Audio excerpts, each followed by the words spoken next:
Digimon Time Stranger's first DLC did come out earlier this week, and now we've reached the 4th day of it being available. And I know this is probably when a lot of people are going to play it, but I want to throw in just some little 2 cents of it before you maybe jump into it or you go to buy it this weekend and want to play it, and just my general thoughts on it and kind of what you could expect from this game itself.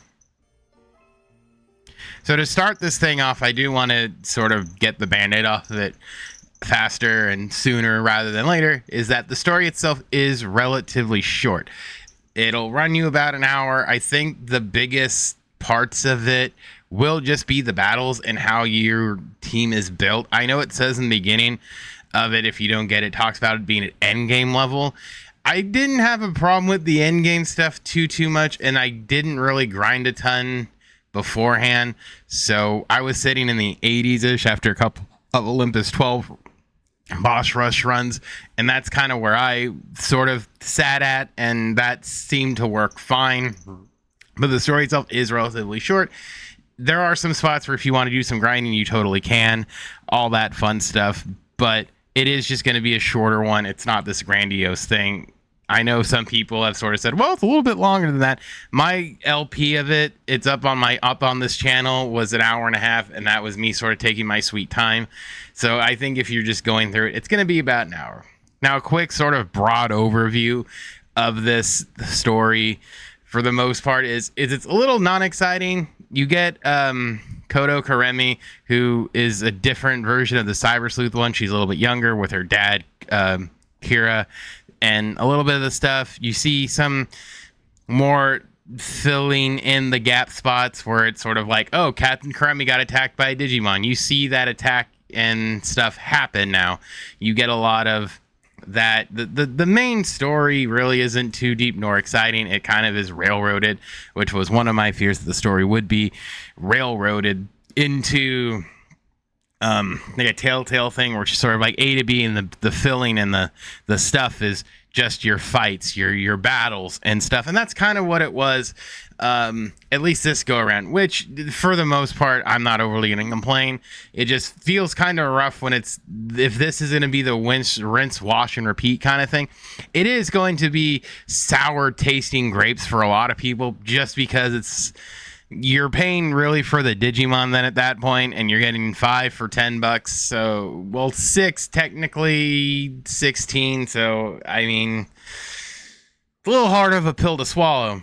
Now, speaking of the Digimon here and going a little bit more towards that side, did they really do anything in the story? Not really. It felt like it was 2 parallel tracks going on here.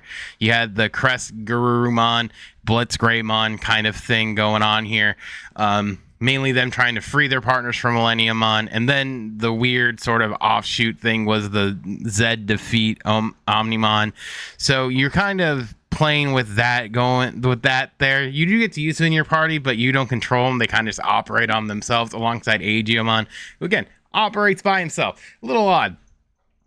If we're being completely honest with that portion of this and all of that stuff, but you do get to collect them. Now, hilariously, I'll show the stats. I think here we'll figure it out. I have the clips, but you can kind of get all of them. I don't know really you want to use them. You can run it with the Olympus 12. I guess you can play New Game Plus, but really there's not really a place where you can be like, boom, we can throw them there and get something done, which I guess if you look at it from a certain perspective is kind of a bad thing.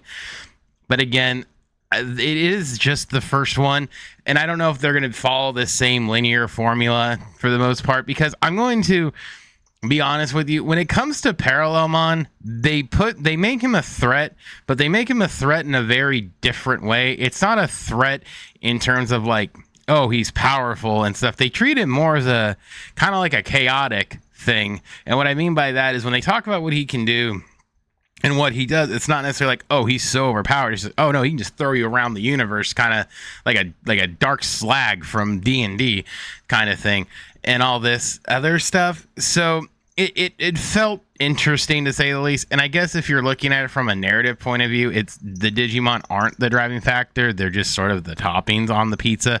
They're not the sauce or anything. The sauce is still the people. like, you know, the characters and stuff. But again, I don't know which way you want to take it. Is it interesting to see Captain Karemi kind of get a little bit more limelight? Is it interesting to bring back the detective from Cyber Sleuth? Yeah, but it's not the same one. She's a little bit younger. She clearly, this version of her is in this universe, not Cyber Sleuth universe.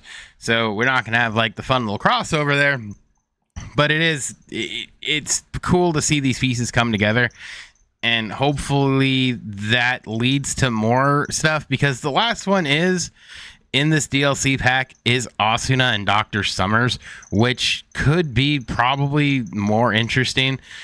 The middle one, I don't necessarily know will be. I know some people like the Banchos. They're kind of okay. And again, with sort of how the story plays out, we're gonna have to like be a little bit more careful, at least to a certain degree, with it personally. Only because I'd rather have lower expectations and have it kind of come, you know, get blown out of the water than have my expectations be high and then have it underdeliver. Because Bandai Namco kind of has a tendency to underdeliver. So to wrap this thing up, let's just put it on a scale. I don't necessarily want to give it like a final thing. This is all subject to change because it is one pack. Realistically, I think right now we're sort of in the high 5s, low 6 range. I would say about a 5.7 to maybe a 6.2. Kind of depends on how you feel about the Digimon. I'm not the biggest fan of like Omnimons everywhere, and I get it. They're popular. It's like the frickin' Charizard. It's popular for a reason. It is the mascot. It is the number 2 mascot. I get it. I just think at some point, as someone who plays the TCG, it feels like it's just Charizard getting a new form and all that stuff, and not really having them be a driving plot, or having some of the like other things come about didn't really do a lot for me. The story, again, kind of okay. That's sort of why I'm putting it there. The Digimon really don't do much for me. It's not like I'm going to be like running 50 Omnimon. I'm not that kind of person. It'd be a fun challenge, run a New Game Plus on Mega or something. Mega Plus is run a team of Omnimons. But I think there's a little bit more they could have done here. And again, I understand this is technically a first wave DLC. It's not your typical roundabout sort of thing for it.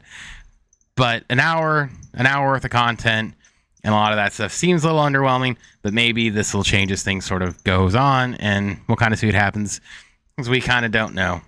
But we'll see. And again, I think them sort of speeding this thing up means there's probably more likelihood for season 2 that we'll see it like Summer Games Fest and all that fun stuff once we hit around the summertime and all that stuff. So let me know down below. What'd you think of it? Have you played it yet? Are you waiting for the whole thing to come out? Hey, let me know down below. We're trying to do some cool stuff around here, and we'll have probably some more content coming up here very, very shortly. So that being said, my name is Specs, and I'll see you guys all in the next one.